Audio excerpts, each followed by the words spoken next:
नियमित जप का नियम होना चाहिए। माला से करो, करमाला से करो या मनमाला से करो, जैसी भगवान ने आपको स्थिति दी वैसे नियम होना चाहिए।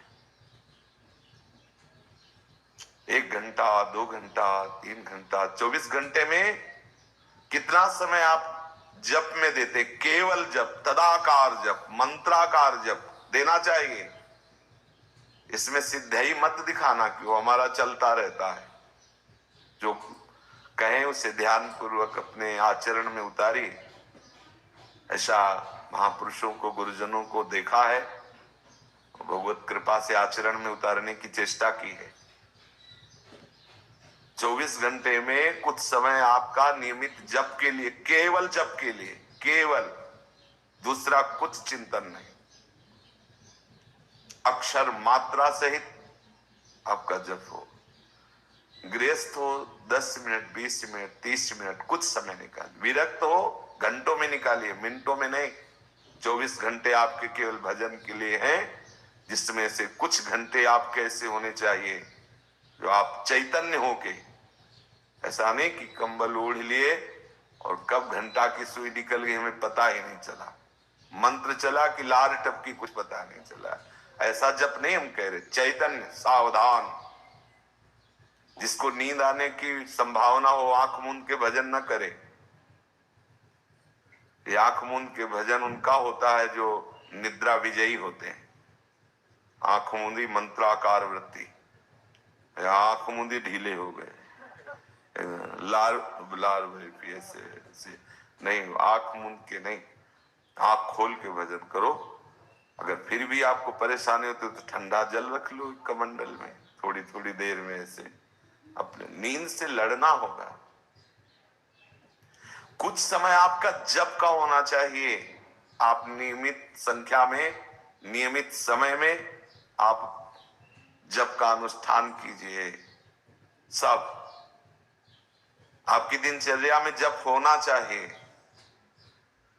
आप देखो, सब देखो, जो भी श्रवण कर रहे, आपका ये नियम ना हो तो आज से ले लीजिए।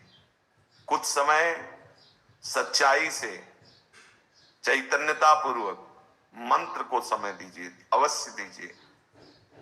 शांत भाव से बैठे, या तो मनमाला से जप रहे या करमाला से जप रहे हैं, या तुलसी माला, जो भी गुरु प्रदत्त माला है, वो केवल जप के लिए। सावधान रहिए, कोई सोच नहीं। जब कोई सोच होने लगे तो तुरंत काटिए कि ये समय जप का है भाई, हम सोचवा लेंगे बाद में, हम आपको सहयोग करेंगे, आप इस विषय के निर्णय करना बाद में। जब मन कहे ना कोई बात चलाए तो उसे कह दो कि हम आपको समय देंगे, अभी ये समय हमारा जप का, थोड़ा आप हमें सहयोग कीजिए, अभी हमें, बाद में हम। ये बड़े न्याय चलते रहते हैं, कोई मतलब नहीं। कहीं की बात ला के प्रश्न, उसका उत्तर, उससे उसको ऐसा करना चाहिए, क्यों नहीं करता? यही है, दुर्गति भोग रहे और खुद अपने दुर्गति में। माला चल रहा है, अपनी दुर्गति नहीं देख रहे कि हमारी दशा क्या है, हम बैठे किस लिए हैं, कर क्या रहे हैं, और इधर उधर। उस समय मन को डांटना सीखो, हमारे साथ आओ, इस समय हमारा जब समय का है, बाद में हम आपका सहयोग करेंगे, आप हमारे सामने फाइल रखना, हम उसे देखेंगे, लेकिन इस समय आप हमारा साथ दीजिए। थोड़ी देर फिर वो भागेगा, फिर उससे लाइए। कुछ समय तो आपका जप में, और कुछ समय आपका पाठ नहीं, स्वाध्याय में जाए। पाठ नहीं कह रहे हम, स्वाध्याय। स्वाध्याय होता है जिसमें बाहरी शास्त्र सूत्र लेकर अंतःकरण से उसे उतारना, स्व अध्याय। आप अपने हृदय को पढ़िए शास्त्र सूत्रों के साथ। श्रीमद् भागवत का 11 स्कंद, चाहे जिस संप्रदाय के हो, सबके लिए है। श्रीमद् भगवत गीता जी के भक्ति योग के अध्यायों का, और नारद भक्ति सूत्र,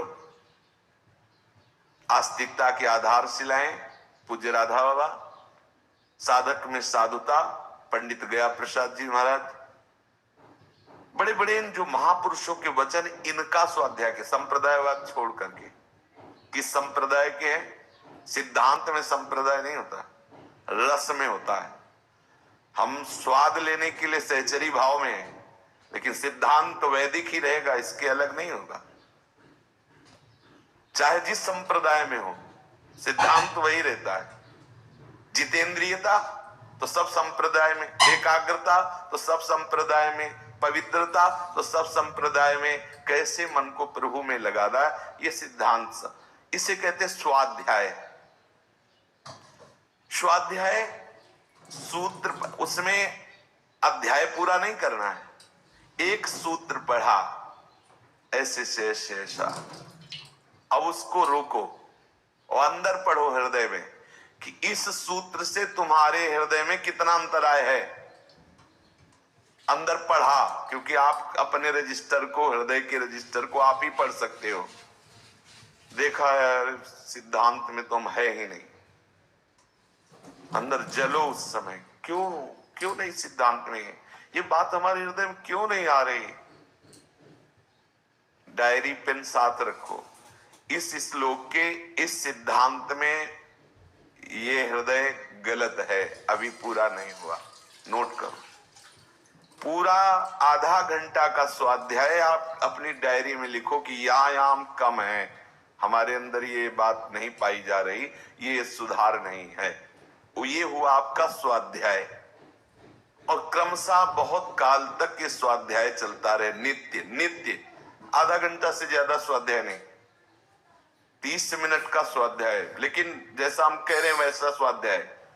इसके बाद फिर लीला गायन का, लीला गायन है, ये स्वाध्याय नहीं है। ये हम अपने इष्ट को सुना रहे हैं। हमें सुख मिले न मिले, राग बने न बने, राग की आवश्यकता है जिनको राग का ज्ञान हो। राग का तात्पर्य ध्वनि, बोले गांधर्व राग, निषाद, मल्हार, ये सब राग हैं। अगर ये राग है, प्रिया प्रीतम के प्रति अपनापन नहीं, तो इसका कोई महत्व नहीं है हमारे मार्ग में। मानत अपनो भाग, राग करत अनुराग बिन, दीखत सकल अभाग, दीखत सकल अभाग, श्री हरिवंश कृपा बिना। हमें जैसा आता है, ये स्वाध्याय नहीं है, ये लीला गायन है। अपने इष्ट के समीप या कहीं भी गायन करेंगे तो इसकी पद्धति है, गायन के पहले आपको भावना करनी होगी हमारे इष्ट बैठे। मान लो आप यमुना किनारे हैं, गायन कर रहे हैं, अब थोड़ी सी सामने ऐसे बालू की गादी बनाई, भावना की, प्रियालाल बैठे यमुना के पावन पुलिन पर। विरक्त है आपके पास कोई आसन तो है नहीं, अगर है तो वाणी में हम आसन रखते हैं, वही आसन वाणी वाला विराजमान कर दिया, भावना की, अब प्रिया प्रीतम अब सुना रहे, जोई जोई प्यारो करे सोई में भावे। 2 घंटे 1.5 घंटे में चतुरासी जी हुई, हमें आनंद आया कि नहीं है, हमें मतलब नहीं, हम प्रियालाल को ये सुना रहे हैं, वो स्वाध्याय नहीं है। इसे लीला गायन कहते हैं। स्वाध्याय और लीला गायन में अंतर है। स्वाध्याय स्व अपना अध्ययन है, लीला गायन प्रीतम का यश गान है। स्वाध्याय सिद्धांत का होता है, एक एक बात को। लीला गायन और फिर जो उसमें डूबा जाता है वो लीला चिंतन होता है, स्वाध्याय नहीं होता। लीला गायन, लीला चिंतन। और सिद्धांत का स्वाध्याय और स्वाध्याय, स्व शास्त्र का अध्ययन और स्व दोनों साथ स्वाध्याय, वो हुआ जो स्व का अध्ययन और शास्त्र अध्ययन। शास्त्र सिद्धांत और आपका हृदय कहाँ है, दोनों का मिलान। लीला गायन से श्यामा श्याम बहुत शीघ्र कृपा करके बरसते हैं उपासक के ऊपर, बरसत जुगल के। फिर शेष समय में परिचर्या, आराध्य देव की, गुरुदेव की, मंगला से लेकर शयन तक आपका जो भी समय,